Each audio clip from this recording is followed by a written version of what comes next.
Tai sveiki visi dar kartą, atskirą noriu video padaryti Chrysler Pacifica automobilio, šį kartą 2017 metų, Preface'as, sakykime, dažniausiai į Pacificas yra montuojami du balionai antros eilės sėdynių susilankstymo vietose, ten paprastai telpa, jeigu nėra hybridas, ten juos galima aišku montuoti ir jeigu nėra visais keturiais varomas, tai telpa 2 po 34 litrus.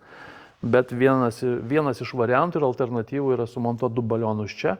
Šiuo konkrečiu atveju klientas netgi išsiėmė visą galinę sėdynę tam, kad jam jos čia nereikia, jis naudoja automobilį tolimiem važiavimam ir reikia tos vietos. Tai čia buvo pasirinktas toksai variantas susimontuoti du balionus po 60 litrų, tai yra 120 litrų nominalas. Apie 100 litrų degalinį galima susipilti pagal faktą jau realiai į juos kuro. Tai atstumas be abejonės nuvažiuojamas bus gerokai didesnis negu, sakykime, ten 50 litrų užsipilus į anuos du balionus. Labai tokiam norintiems toli važiuoti su šiuo automobiliu, be abejonės galima ir 4 netgi balionus būtų sumontuoti šį automobilį, tai 2 po antros eilės sėdynėm ir 2 čia. Tai netgi toks variantas yra įmanomas, jeigu kažkas tokio norėtų.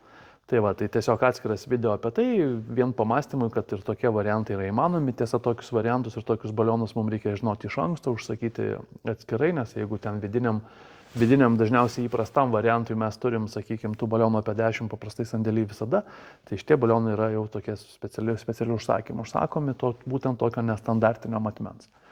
Tai va, tai tiek apie du balionus ir Chrysler Pacifica montuojamas įrangas servise 007. Jeigu įdomu, kreipkitės, mielai padėsim. Ačiū.